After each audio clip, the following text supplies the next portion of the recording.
Hello guys, magandang araw.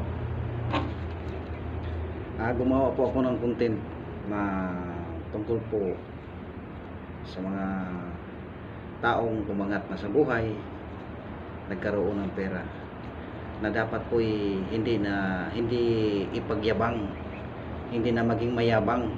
Kasi po actually talaga ako po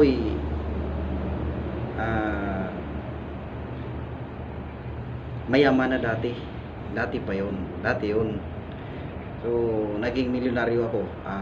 So nanalo kasi ako ng loto ng 17 million.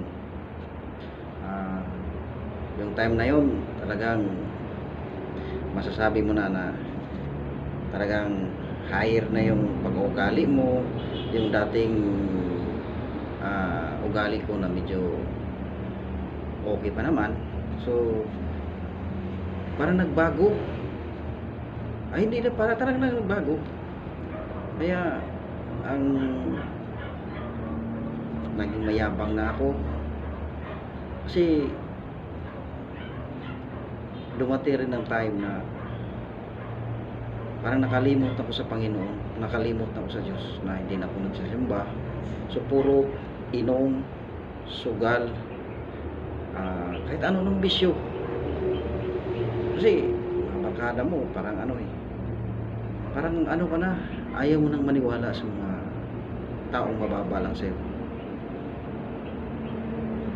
Kaya kung saan man ito makarating, itong video ko na to, sana po yung nakaangat na sa buhay, umama na at hindi magbago. Kasi totoo talaga, isang pitik lang sa Diyos sa'yo, magiging mahirap ka. Kaya personal nangyari sa akin yan. Bumagsak ko yung property na nabili ko dati, parang na-scam. Nagkaroon at bumalik ako sa pinakamababang. Mas sinasabi nila mas mabuti pa yung tae may langaw pang dumadapo. Nangyari yung bumagsak na ako, dapang-dapaan ako, walang taong tumulong sa akin kundi ang sarili ko. Patuloy kong lumalaban. Kaya napakahirap. Sana po yung mga taong nagkakaroon ng pera na huwag yung sayangin ang pera. Kasi pag dumating ang time na walang-wala ka na, hindi ka na kilala sa mga taong tinulungan mo, hindi ka na kilala sa mga tao na malapit sa'yo. Kasi pag mayroon ka, marami kang kaibigan, pag dumating ang time ng walang-wala ka, maging kawawa ka. Kaya po, salamat po kung sino po manonood sa video.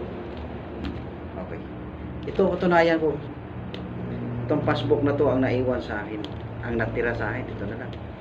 So parang souvenir, tinatago-tago ko to kasi souvenir ko to maalala ko naman yung 17 million.